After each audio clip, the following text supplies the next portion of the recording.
University Malaysia Kelantan, UMK, is an entrepreneurial university. We implement the government's aspiration to ensure the younger generations are not only highly educated but also entrepreneurial. UMK is the #1 entrepreneurial university in Malaysia and aspires to be one of the world's best by 2030. This is in line with the National Entrepreneurship Policy, which aims to make Malaysia an entrepreneurial country by 2030. According to this vision, UMK ensures the whole university functions within an entrepreneurial ecosystem.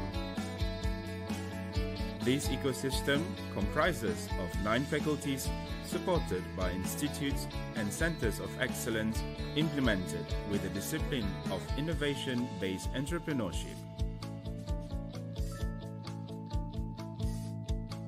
The university's upper management, together with UMK employees at all levels, are committed to realizing UMK as a Malaysian public university well respected for its foundation of entrepreneurship. Implementing this ecosystem, the UMK Entrepreneurship Institute UMKEI oversees 3 other entrepreneurship-based centers: the Center for Entrepreneurship Development and Education CEED, the Institute of Small and Medium Enterprises ISME, and the Global Entrepreneurship Research and Innovation Center GERIC. The Faculty of Entrepreneurship and Business, spearheading this structure, has successfully developed collaborative entrepreneurial networks such as UMK Frontier Street, Entrepreneurship Advisory Council, and proudly led the Committee for Ministry of Higher Education Guide to Entrepreneurship Integrated Education. From the academic aspect, UMK offers 29 undergraduate programs and 16 postgraduate programs in the fields of business and management, tourism and hospitality, science and technology, as well as arts and heritage.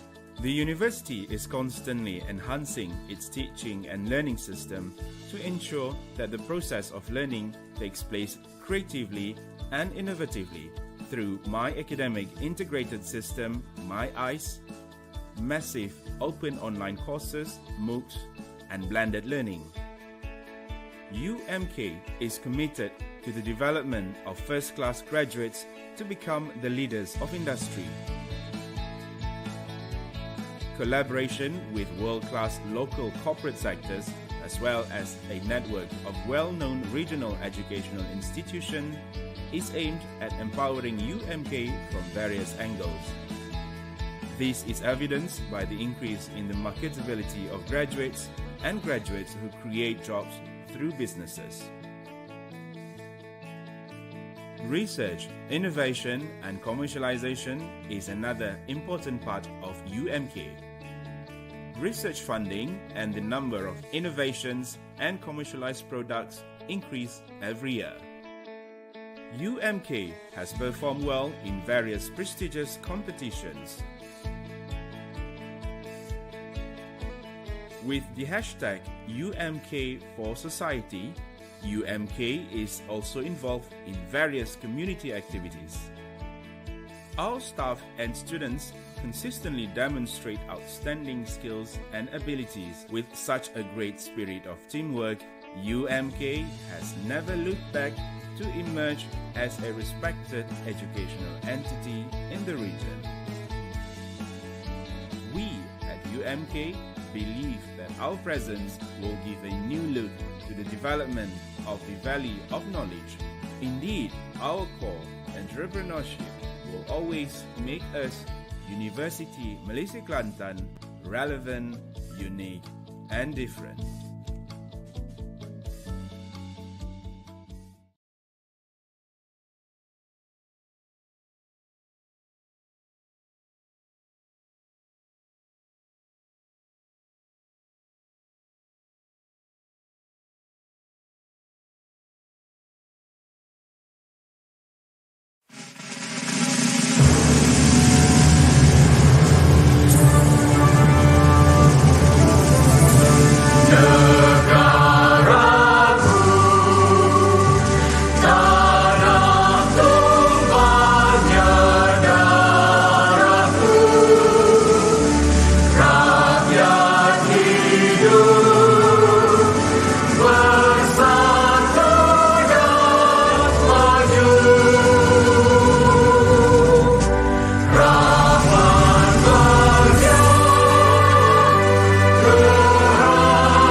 visi menjadi realiti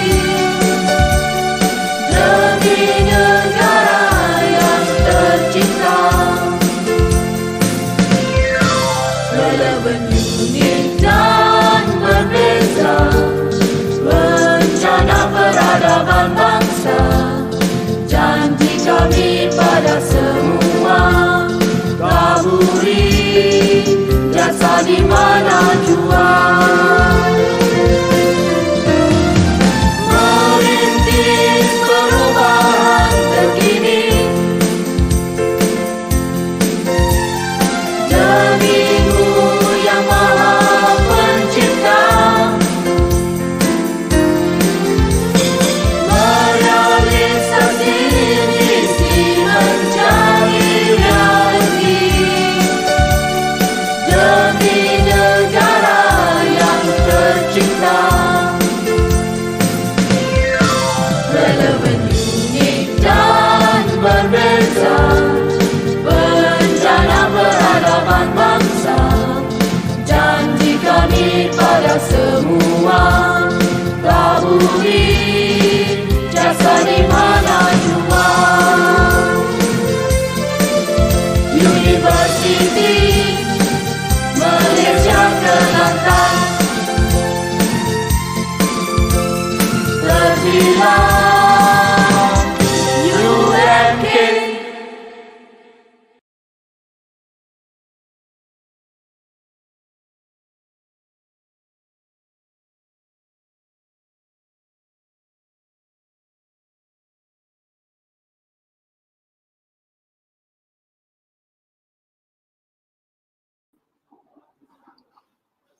Assalamualaikum and welcome our honorable guests to our second day conference of Entrepreneurship, Innovations and Technology ICEIT 2022.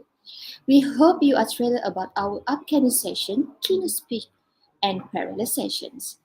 Our last keynote speaker for this conference is Dr. Alfonso Martini Philippines, Senior Lecturer, School of Engineering, University of Aberdeen.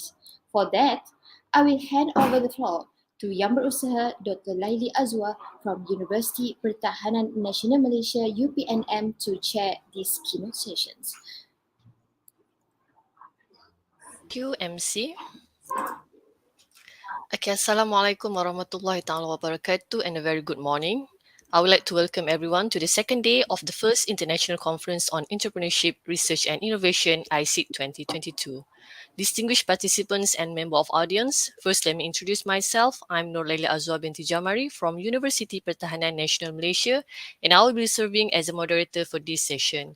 We are looking forward to listen to our keynote speaker today, presenting his work at this conference. It is hoped that we shall have a fruitful session today. Without further ado, I would like to introduce our keynote speaker, Dr. Alfonso Martinez Felipe from School of Engineering, University of Aberdeen. He joined Department of Chemistry at the University of Aberdeen as a teaching fellow in 2014. In 2015, he became a lecturer in chemical engineering at the School of Engineering of the same university. Dr. Alfonso graduated as a chemical engineer at the Universitat Politecnica di Valencia UPV in 2003 and then pursued a double PhD degree in chemical engineering from UPV and chemistry from University of Aberdeen in 2010. He also completed the Erasmus Mundus MSc International Master in Materials and Sensor System for Environmental Technologies awarded by UPV and University of Bologna in 2010.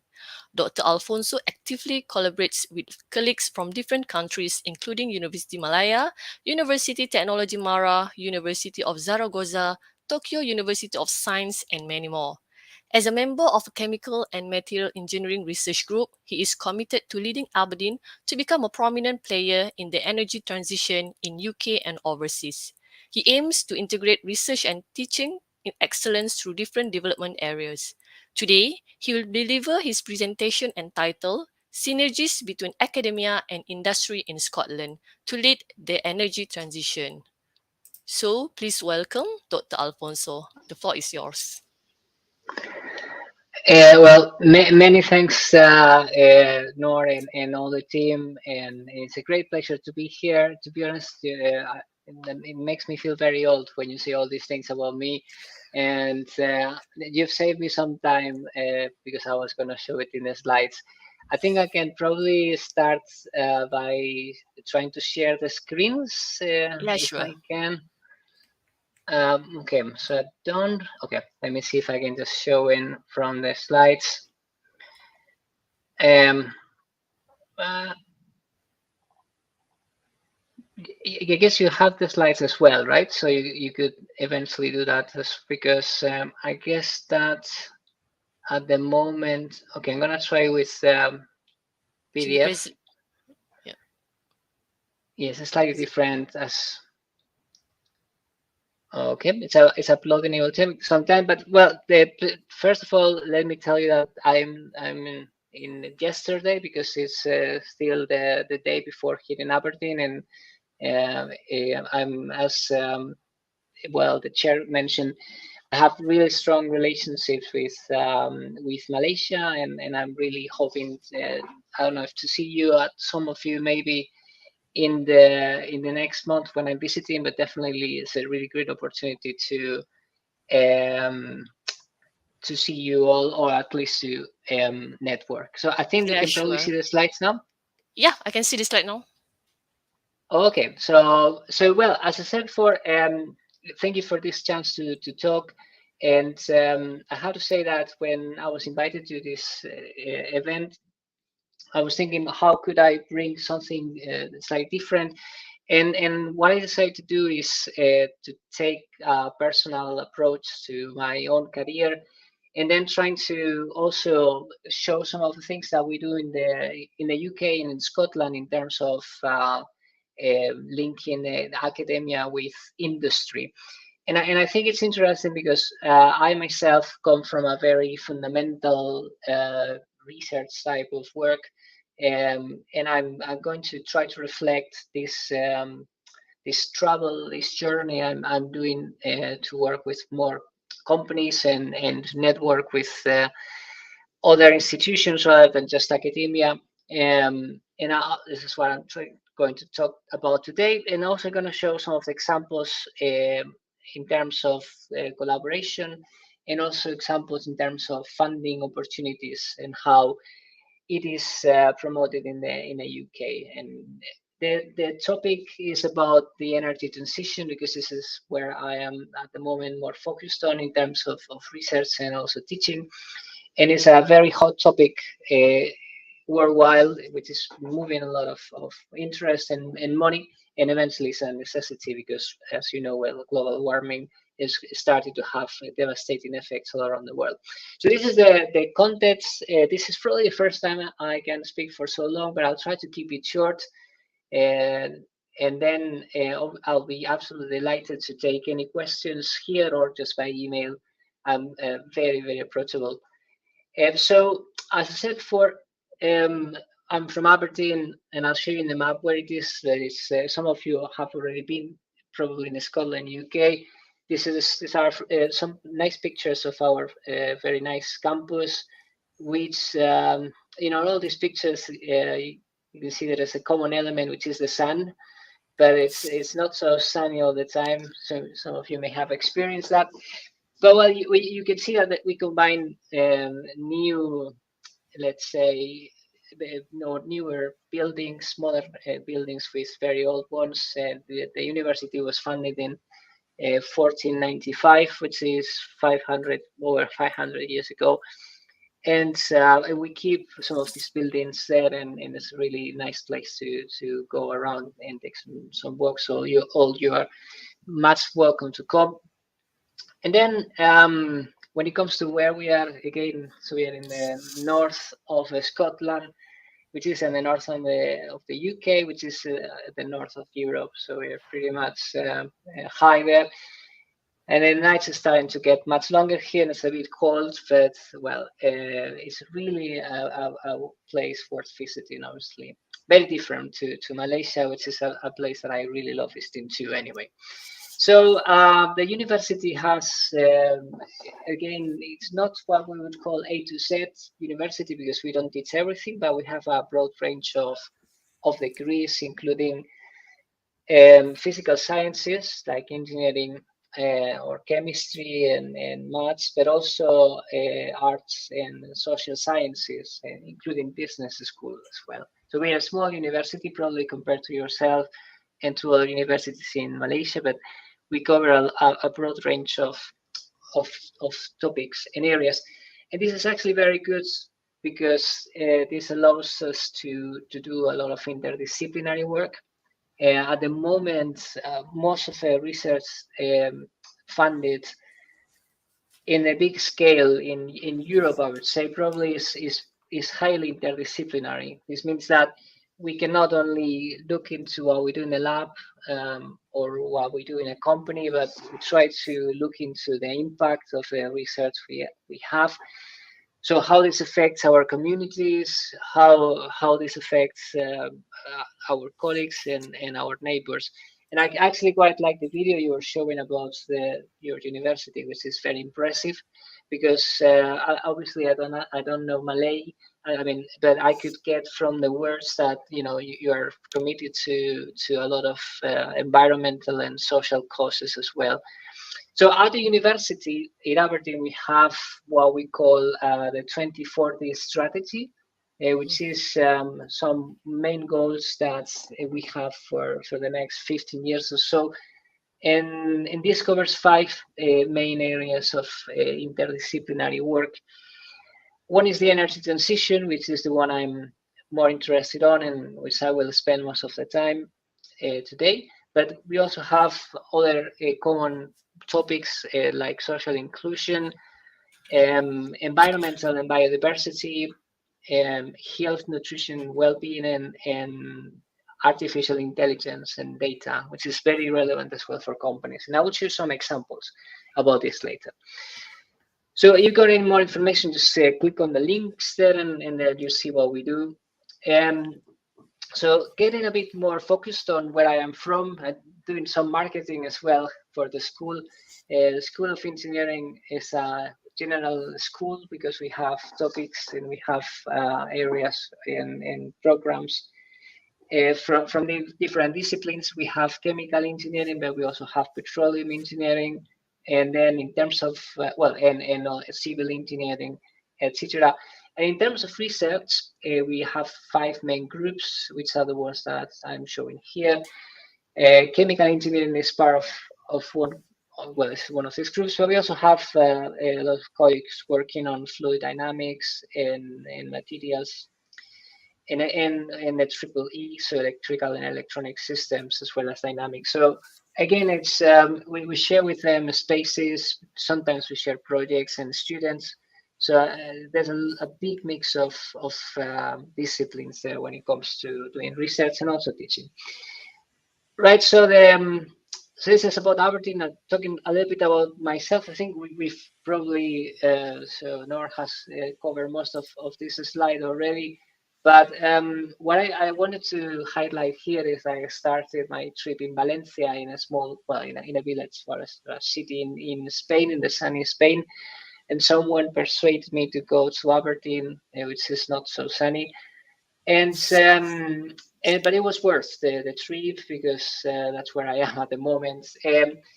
I started as a chemical engineer, and after 5 years, I decided to broaden my views and do a PhD.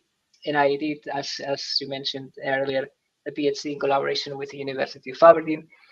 I've been to Italy as well, and at some point I went to do a postdoc in organic chemistry laboratory. So I'm a chemical engineer, but I had to fight against the chemistry there in the lab. It was very tough because we normally work in larger scale, chemical engineers or engineers in general.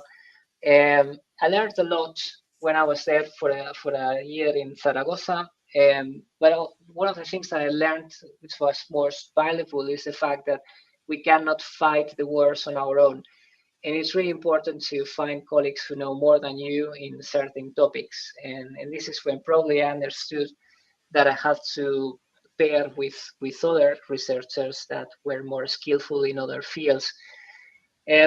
So after my stage in Zaragoza, I moved to Aberdeen. In principle, it was going to be for 1 year. This is what I told my wife, at least. But I was pretty much successful, and then I found a position in chemical engineering where I am at the moment. So, and I'm actually, I have to say, I'm really happy with how things are going. It is challenging because the family is still in Spain, so I do a lot of travels, but it is really worth the effort. So, timeline, all this story. I mean, this is a little bit of my research background and my research outputs at the moment. I'm really proud of the papers because each paper has a story behind, and it's been really hard to get here. But I'm probably prouder of the collaborations, which is something that Nor was highlighting in the introduction. Really happy to see that during these few years I've managed to become, I would say, almost friends with most of the names that appear here. And my aim is to grow this network because this is the only way we can actually get to a position where we are competitive, particularly for small universities ourselves. We cannot compete with Cambridge, with Oxford, with some universities in London in terms of budget, but we can couple with other colleagues around the world which are really interested in doing research, and this is what we try to do. So as you can see, some names from Malaysia. We work with and UITM, and hopefully I will start working with UMK after today.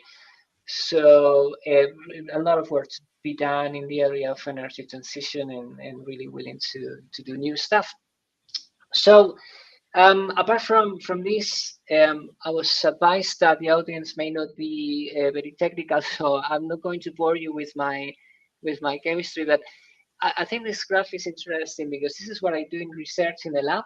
I've traditionally worked with designing materials from scratch, which means designing the molecules in collaboration with my colleagues who are normally smarter than I am. But say that we start from the very molecule, then we try to get into some sort of material that is doing something we want. So we try to control the structure of the material we prepare, and then we test these materials in some applications. In this case, most of my work is based on fuel cells to obtain energy from hydrogen, for example, in a renewable way. So you can see that there is some sort of a stair or a ladder here from the very small scale fundamental research into going to applications, and this is where companies start getting in, so where companies may be interested on this work. So that's for energy conversion, but I'm also working with energy storage. Most recently, I'm interested on, again, designing new materials that are capable to interact with light, and then we can somehow store the energy that we will have in the light, from the light, which in this case would be solar light, so that would be a renewable source. And it's a fascinating journey because, again, we design a molecule, we test the molecule, and then we see some sort of response that we then try to bring into a commercial material. We're at this stage now, so I'm not bragging, but we have a really good lab at the moment. We're feeling very lucky with some of the funds, and then I always say our labs are welcoming students who want to try new things. So this is what I do in terms of research. We've got all these instruments are difficult to obtain and are a bit expensive as well. So our job is applying for funds, and then just getting the money so that we can pay the students, pay our instruments and our infrastructure. And these are some of the latest research projects I've been working as a principal investigator, which are not extremely large projects in terms of money, but I really managed to get some of these and buy really nice instruments that we can use. So building capacity and building some expertise that the companies can use later on for products and something that they commercialize. So these projects are again, I'm gonna say probably mostly on the very bottom of this list of technology readiness levels, which is something you probably are aware as well. My journey so far has taken me to study basically very fundamental work. So probably ranging in the first year here, so principles of fundamentals, some technological concept like the devices I was showing in the previous slides, and some experimental proof of concept. But when we validate this technology in the lab, we need to go a little bit farther, and then this is when the companies, this is when the industries are coming here in the UK. Most of the projects, and probably Malaysia is the same, obviously, that in most of the projects that really have considerable amount of investment required the support of companies. And that means normally that happens is that well, there is a need that we need to cover, and then at some point the company wants to develop new technology to respond to this need. So that means that obviously you don't have your hands so free to do whatever you want to do in the lab and have fun, but you need to stick to some sort of requirement from the industry. And then there is a balance that I'll talk about this later on, how much you want to do for your own research and how much you want to do for the sake of the company, who, depending on who pays, I guess the answer is. But companies are looking into projects normally with TRLs on the 4th to maybe 7th here, which is sometimes difficult to publish as a researcher, but definitely very exciting or easier to fund because there is a clear impact on the research that we are doing. Here is a link. I'm almost certain that we cannot access the link here, but I mean, obviously you have the slide, so you can have a look later. It's a really nice graph when you show when you see the different areas of research that have been funded by the Engineering and Physical Sciences Research Council, just the PSRC. This is our main body for asking for money, right? So we need to know what they want to do, and you can see at the areas. And if you go to energy, you will see that energy storage, fuel cells, energy conversion, and renewable energies are areas that are attracting a lot of investment. So, I mean, strategically, you'll also see, by the way, a nice list of projects having funding in the areas. So strategically, if you really want to target some research that is interesting for companies, I think the first thing would be to have a look at these areas and understand what the funder is already covering, and try to find a niche in a new idea there. So it's actually very useful. So once you got some idea of what you want to achieve, then it's time to apply for the money and ask for it. And again, there are different possibilities of different routes when it comes to working with companies. As I said before, most of the projects with a substantial amount of funds, probably in the 50,000 pounds, then required a company as a partner. When I say require, is that when reviewers look at your application, if they don't see that there is a company interested on the project somehow, they may think that is something that's not going to have an impact, or it's not going to develop into one of these levels that I showed earlier. So normally, the what it's intended, I mean, the ideal case is the company would indeed put some money on the table from their own resources, either as a cash contribution, like buying consumables, buying instruments, or as an in-kind contribution with their time, for example. So participating in meetings, giving advice on the commercial potential of your inventions, etc. So in engineering, it's most about the money, but obviously business is cool as well. But and it's really driven by the potential of impact, and I'll get back to this later. So if you have a company behind you, it's fantastic. Sometimes companies can be beneficiaries as well, so they get part of the budget. But the UK is normally looking for match funding schemes, in a sense that if you're gonna apply for £10,000, ideally you say that you're gonna get extra £10,000 in some sort. It could be in kind or it could be cash, but this is something they really like because this shows commitment from companies. These are some schemes, so collaboration routes. So we have this partnership with projects, like I said, co-funded PhDs. Some of our students are funded by or entirely funded by companies. There are small knowledge transfer projects which are small in short in a time, and it's just for solving very specific problems or challenges that a company, and it's as simple as the company asking the broader or the broad community, look, I have this problem.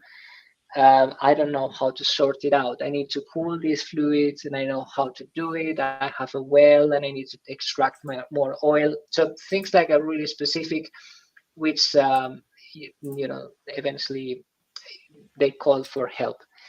There are also possibilities for exchanging personnel. So, for example, academics going into industry for some time, which is quite exciting because then the academic can understand how the real world works, and vice versa as well. We bring people from companies to our university for some time to understand what we can do for them, and it is really important when talking about this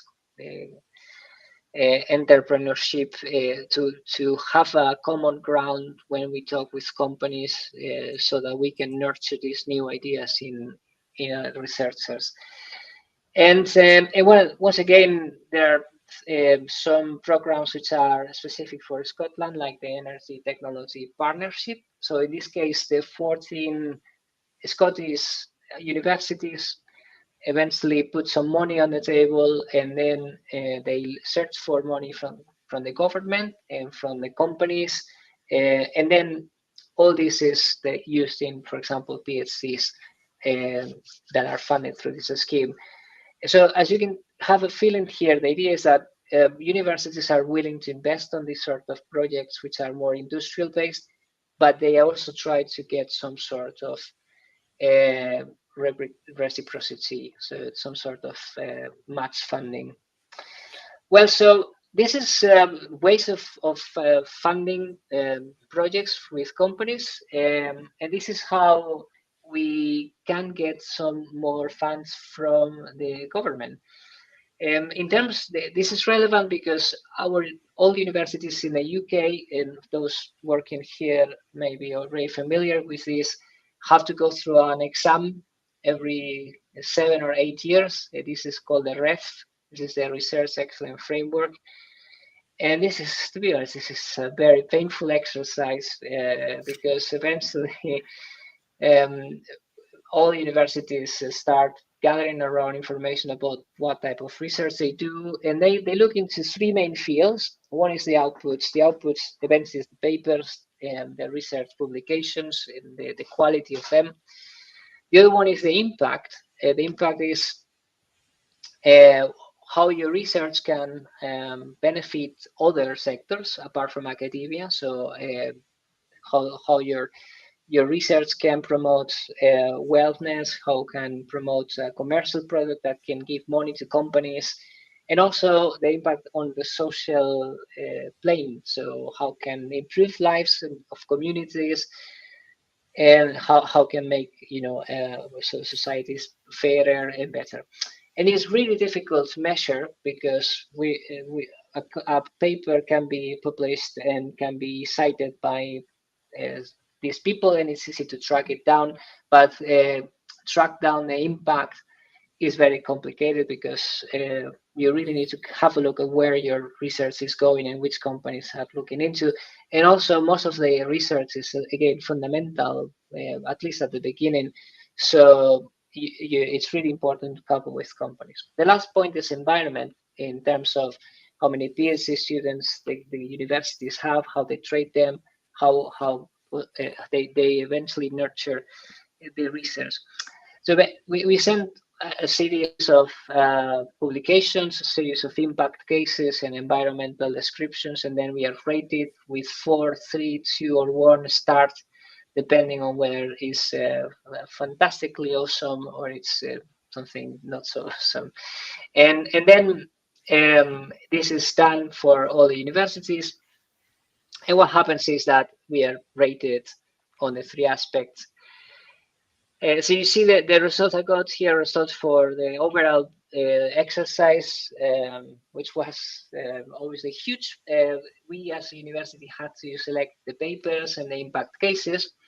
And I'm actually a volunteer to become the impact champion of my school. And I had the first meeting today, which means that I'm in charge for the next 7 years to look into these impact cases and see how we can promote impact in our research. So it's going to be a lot of talking with companies and seeing how we can improve our research in that sense. So beyond the academia, it's really exciting because we're working more and more with companies, as I said before when I started talking about my journey, and I think it's really good. Companies could be everywhere in the world as well, so that's why I think nurturing a network is so important. Well, I said that the next exercise will be in 2028, so we have like 6-7 years to prepare for that. And if I don't get fired before then, so probably will be there. So it's a long horizon anyway.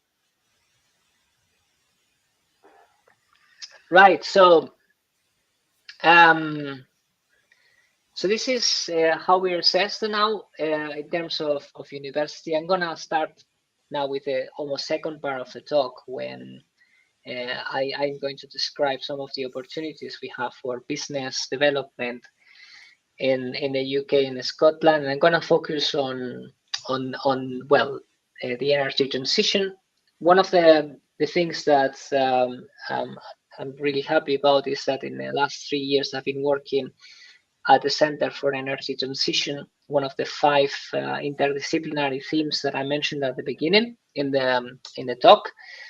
And I'm the so-called hydrogen champion. So becoming champion of too many things, to be honest, because there's a lot of paperwork, champion of paperwork probably as well. Which means that I am somehow helping colleagues to get into the hydrogen theme. Now, probably you've heard about this. Hydrogen is one of the, let's say, great candidates to substitute or replace natural gas in terms of the energy storage and conversion. Well, hydrogen is not as polluting as natural gas because we don't have a carbon atom there, so it's no CO2 production. It could be obtained, it can be obtained from renewable sources, and this is what you can see in this strategy that the UK government published a few months ago. It can be stored, and then it can be used in different applications, like, for example, to provide energy for industry or just power to the grid, heating buildings, although this is very controversial as well. And it can also be used to generate some other or produce other products that are interesting for other sectors like fertilizers, etc. So the UK eventually has poured an incredible amount of money on hydrogen projects. Some of them actually are coming to the academia, and some of them are straight away on research projects with no industry involved, but most of them are actually needing an industry partner which develops the business. So it's a business focused investment in this case, but I mean, luckily, some of these funds actually are employed for academia for probably one of the highest TRLs in any case. So what you can see here on the right side is a map of the different, let's say, opportunities for production of hydrogen using offshore turbines. So eventually generating electricity using the wind farms, and then electricity hydrolyzes the water. And then that produces hydrogen that you can use in this scheme. Something we do have in Aberdeen is wind and water, normally in the form of rain when it combines, because it's really cold in here. So we need to take advantage of that. So it's a big sector here. It's a big business case, and the Scottish government is doing roughly the same. As you know, we have in Scotland we have an independent parliament, so we have two governments eventually. We have Downing Street, number 10, although there are a lot of people in and out these days. And then we have the Holyrood in Edinburgh with our Prime Minister, Scottish Prime Minister Nicola Sturgeon. So Scotland is also betting for, is actually applying a lot of, or putting a lot of money on the pot for hydrogen projects in general for the energy transition, but hydrogen is one of the hot topics in Scotland. Again, because we do have a lot of wind, so we can generate a lot of electricity and then use it to generate hydrogen. What Scotland has been doing is eventually preparing different projects, which are demonstration projects. They've been investing in high TRLs and then demonstration projects that show that actually hydrogen can work. The problem in different sectors. So, for example, we have vehicles. We'll show a picture of cars and buses that are fed with hydrogen in Aberdeen. And there are some projects to store hydrogen in offshore wells that are depleted. And the problem is that we need to connect all these dots at some point, because you need to transport the hydrogen somehow. And this is really challenging. Now, the other challenge is that we have to do this now, meaning like the target is for 2045 to get net zero, which means no CO2 production in our lives. It's very challenging because you need to think about cars being replaced by electric cars or hydrogen cars and heaters that are using hydrogen or heat pumps, etc. So all these plans that the governments are setting reflect on money that can get to universities finally. But there's always an application, and it's normally very clear what you have to do. Now, in the local case of Aberdeen, we do have a few projects ongoing since probably 10 years now, and in 15 on hydrogen production. We have a hydrogen hub in Aberdeen, which is a project to connect some of those projects in hydrogen. We have two hydrogen production plants. One is the one you see in the picture there. This is literally 10 minutes walk from University of Aberdeen. So this is literally walking distance, and we bring our students to see it. So it's taking electricity, producing hydrogen, and these are stored in some of the cylinders. And this hydrogen is used in this case for the buses and the cars that you can see on the right picture here. And it really is, you see that this is working. You see this is working because you can drive, you can step on a bus. Last week I was driving a hydrogen car myself, which I think it was impressive because you could just go to the station. It was a similar one like the one you're showing in the picture.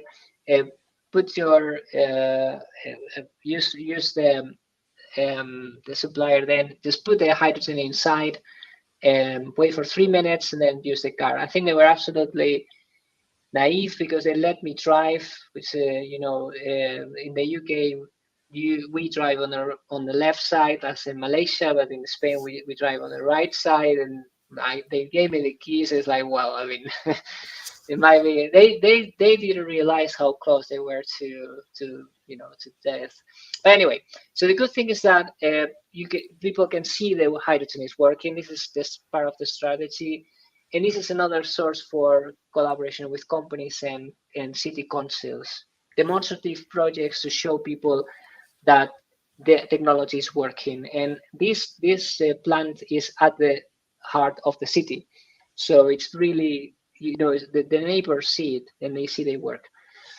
Okay, so the hydrogen hub is trying to connect all these dots, because at the moment there are only 2 hydrogen stations, and the cars have I think they have mobility for like 200 miles or say 200 miles. So it means that you cannot go very far, because these are the 2 only plants in Scotland for hydrogen. So you need to go 100 kilometers away from Aberdeen and then go back. Otherwise, you can run out of hydrogen. So this is one of the challenges that we have. And a lot of people, projects studying how to connect and get hydrogen stations all across the country. But you need investment for that. You need companies to get into the market, and it's taking time. Now I'm seeing here, you'll see BP a couple of times, but not because they've paid me to show their logo, but just because BP is one of the partners in the Hydrogen Hub. And why is this relevant?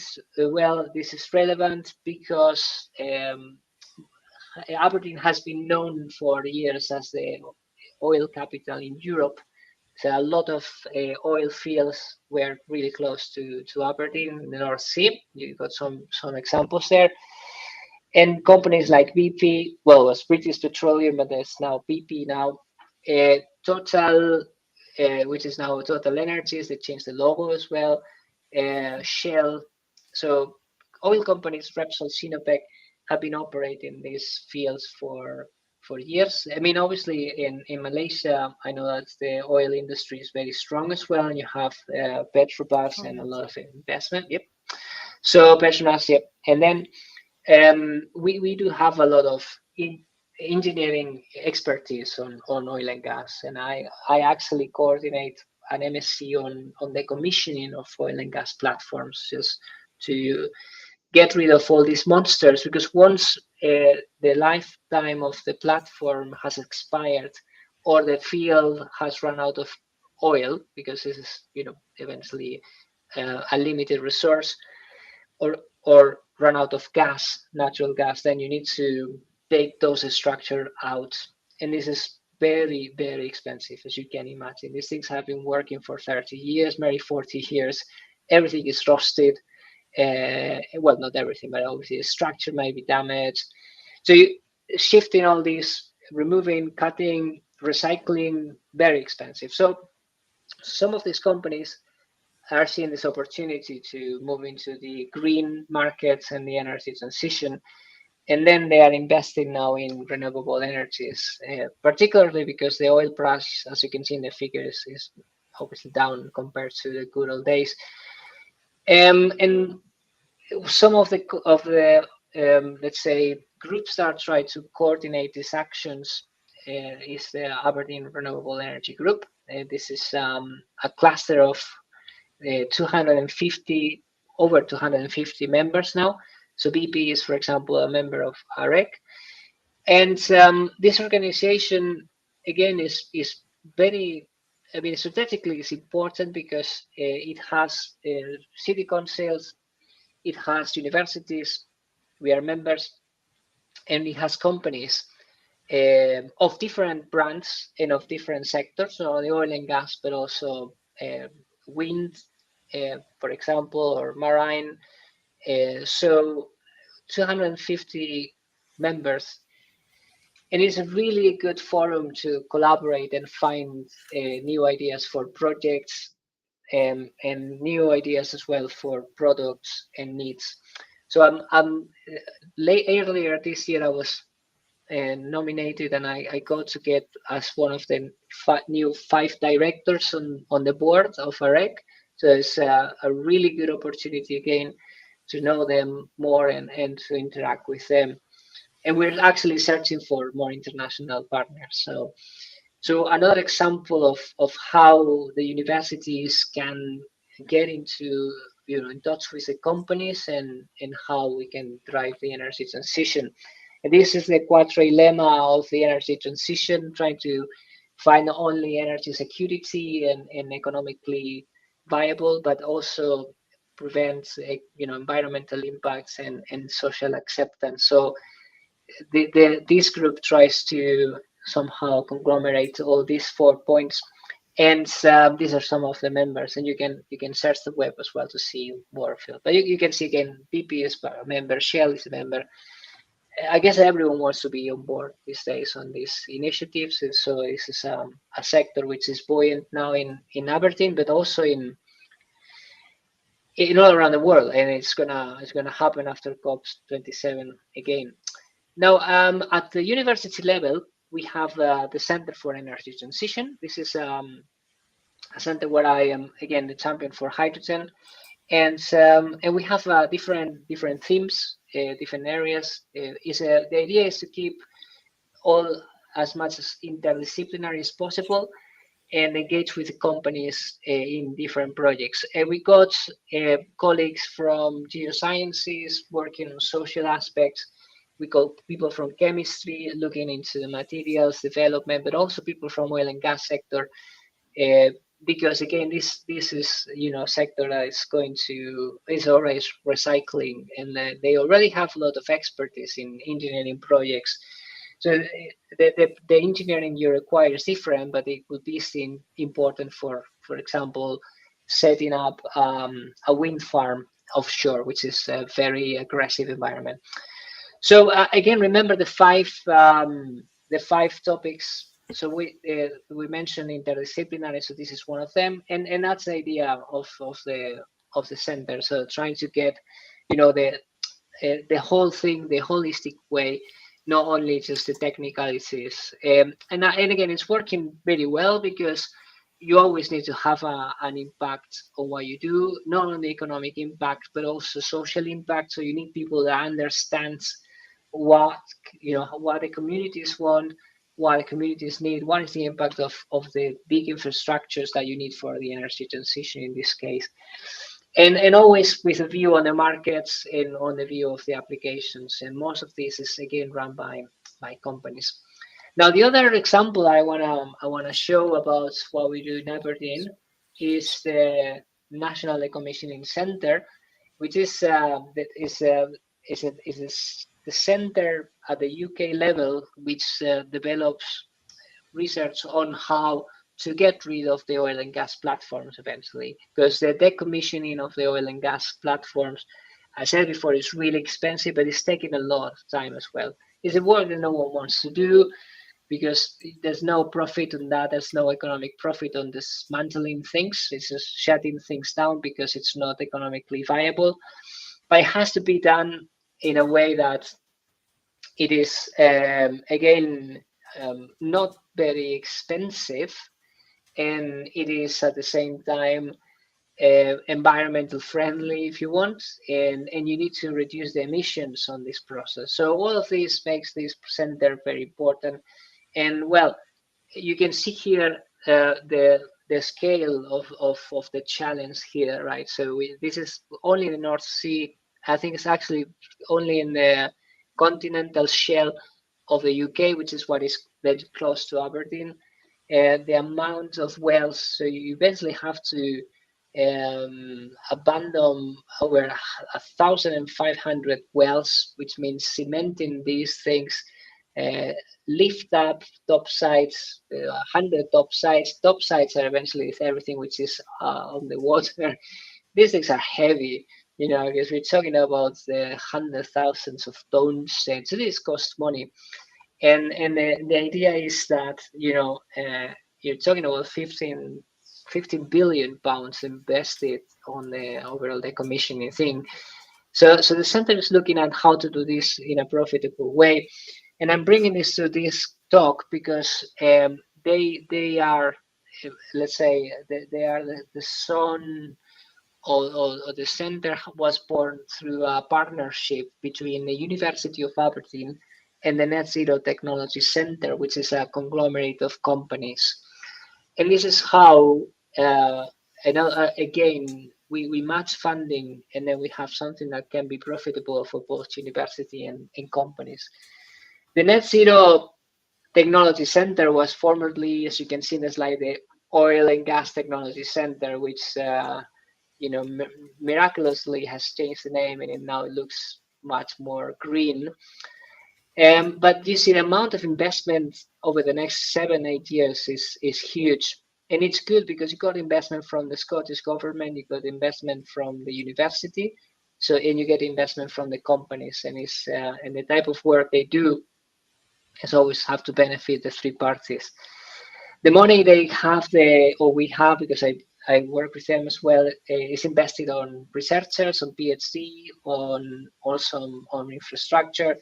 And these are examples of some of the partners that collaborate with us, with the center. And it's growing up because Richard Nielsen, who is a colleague at the university, is really good in networking. Now, because they have this expertise and they do a lot of modeling, they also can model operation offshore of wind turbines, a topic which is really hot in Aberdeen. Remember, very windy.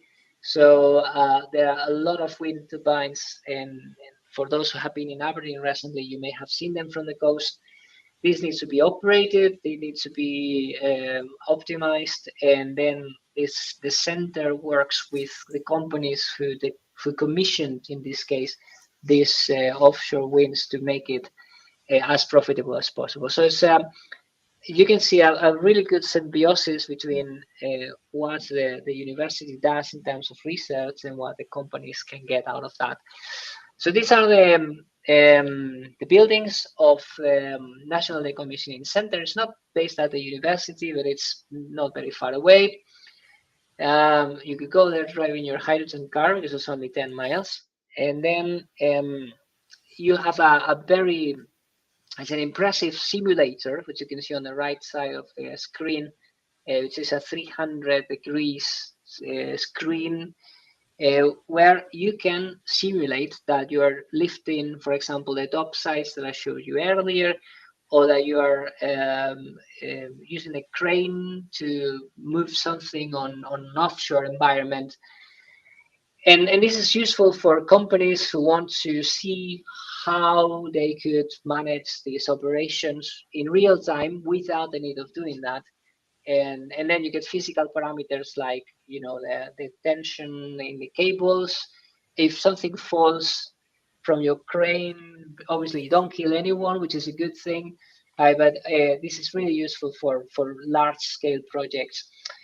And the simulator is obviously is a supercomputer, which is run, I think, actually in Norway, but it's in the installations there, and it allows to work on other sorts of projects which are more renewable type, like, for example, installation of floating wind turbines, and then you get a series of results over the time, for example, or over the distance as well. Okay, so this is the sort of, you see, research type work, but is meaningful for companies because they have an idea of why is the best way to invest the money, and how you could do it in an optimal way. Okay, so some of the examples of projects, so you can have an idea of the range of projects we're talking about.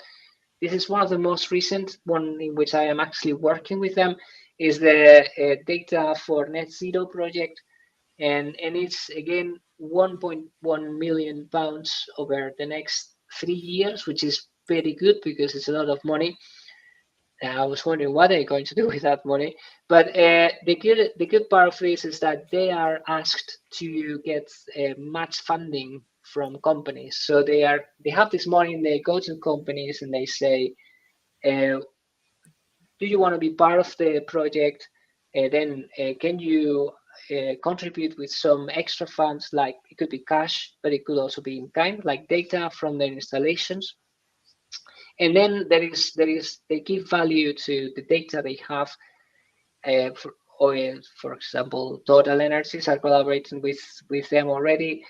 And then it's again a win-win situation, because the information from this project, the outputs from this project, will help them run the operations in a much better way. So a model that it's actually quite interesting. So we're getting into the very So last sorry, part. Alf. Sorry, Alf, to Yep. interrupt. Is it possible if you can go to the you skip a bit because we are running out of time, so we can so that we can open for Q&A. Sorry for interruption. Oh no, that's okay. So I was going to say we are opening the last part of the talk, Okay. which is really about what we do at the university, at the school, and it's very technical. So you can see very rapidly. So what we do at the School of Engineering with the hydrogen in research in hydrogen. You got here some projects which are associated to hydrogen, but you can have an idea of the interactions between different sectors. We have a project on green hydrogen generation as well, which again is looking for an industrial partner for the second phase. And then we have research which is related to the wind turbines, trying to model the performance of wind blades, etc. And some models that explain the connection of the renewable systems as well. So I'm not going to bore you with the details because we don't have time, but also because most of this is very technical as well. I don't fully understand. This is my colleagues doing stuff. But all about what I want to say is that what you get is something that you can develop in the lab in collaboration with a company which is interested on having some idea of how their processes will go, using intelligent or artificial intelligence as well.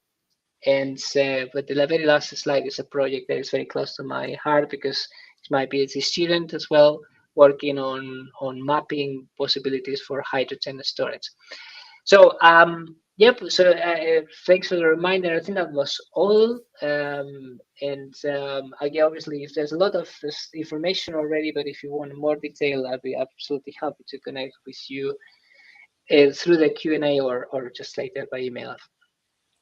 Thank you so much, Alf. A very nice presentation. It's remind me to my days in Aberdeen, where I travel using hydrogen buses and everywhere around Aberdeen. Yeah, just to let everyone know, it's 3 a.m. in UK currently. So yeah, we're open for a question. Okay, we have one question here. Dr. Alf, do you have any idea where social science can contribute in energy transition research? Yeah, social science is absolutely paramount, because when we study the effect of or the impact of, for example, these infrastructures we need for the energy transition on the communities, you need to look into how this is going to change, for example, the neighborhoods. I mean, you may be aware that in Aberdeen there's something that's called the energy transition zone, which is very in the south part of the harbor, and it's going to be really good because it's going to be able to use these renewable energies and combine wind turbines with hydrogen production. But this means doing a lot of work around the area, and this is affecting the green spaces that the neighbors have. So you need a social scientist to understand what is the view of the neighbors, and what is going to be the impact of what you're doing in the environment, not only in the environment as like an ambiental thing, but also on the people. So that could be an example. But perception of the energy transition is very important as well. This is what we call just transition. So eventually making sure that everyone can access energy, and no one is left behind in this transition. So we all have the opportunity to get the benefits of the change. Yep, thank you. I hope it's answered the question. So we have another second question. Do you have any idea Malaysia can have a lab that can accommodate the research? I think probably in terms of the hydrogen research, and how can it contribute to the local economy? Perhaps like right now we transition to the renewable energy kind of thing. Yeah, well, we do have a project with UITM on hydrogen, on a hydrogen lab, and my colleague Nurul Fadila, who is making states here with us in Aberdeen, actually is the PI, and that's exactly the aim of the project: build a hydrogen lab. And to be honest, we're doing a, we're it's taking a long time, but here, but just because we love paperwork and there's so much paperwork to be done. But what you need to do is to make sure that safety is safety is very important when it comes to hydrogen, because obviously it's highly flammable.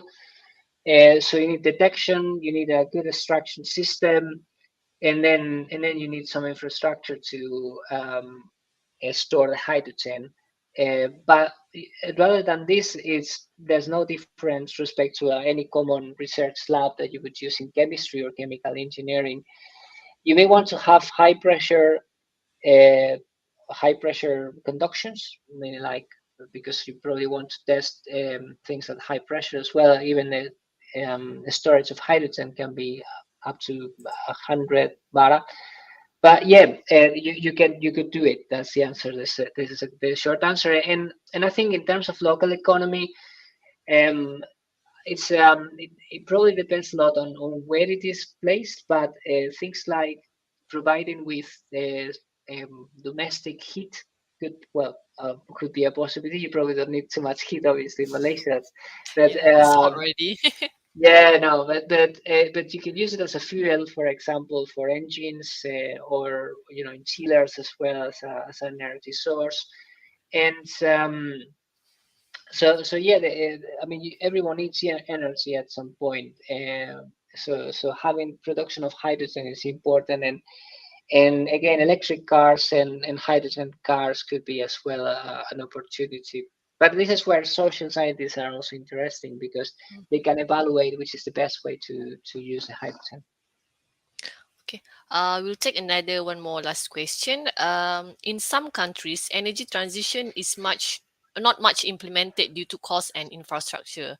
If this is the main reason, do you have any solution, like suggestion for a solution for this problem? How to give an impact on the especially in rural area as well as undeveloped country? Yeah, no, I agree with that. I was teaching in a course, and the let's say some countries like the UK has a longer tradition on infrastructure and other industries, so the transition is smoother, because what we're doing here is reskilling uh, what we already have into a different type of engineering in this case, but it could be any other sectors. I think you need infrastructure, definitely infrastructure. You need investment. The UK used to have very nice programs for collaboration with a lower middle income countries, which it was the Newton Fund. This disappeared for some time after Brexit. People don't know why, but I think this will be back. And the World Bank has some very nice programs as well to invest in countries around the world. We've been in touch with people from Nigeria and Ghana to start up things like that, and then social scientists normally have a really good view as well on places where you can get the money from. I think you need investment. You need governments as well to you know be willing to take this.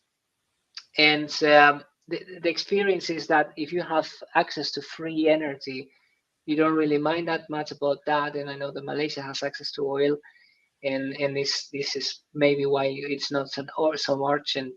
But absolutely, you need to get the investment from somewhere, and international collaboration is, I think, is always a good idea, because you can also learn lessons from people who have tried this before in their own countries and Mhm.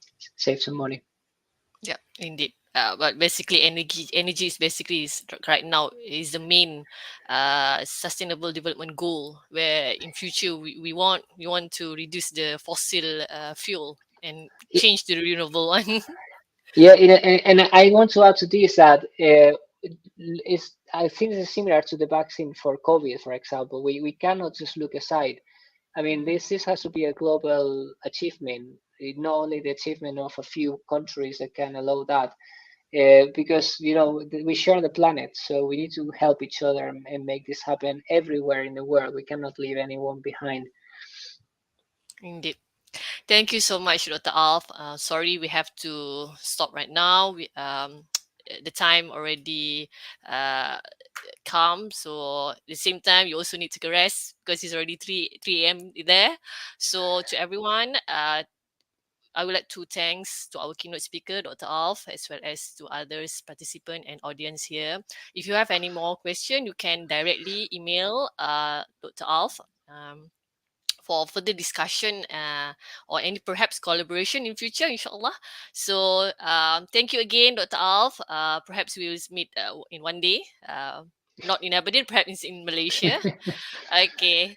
Okay. Thank you, Dr. Alf. Take a rest, and to everyone, thank you. I'll pass back this to the MC. Thank you. So, thank you everyone for your time.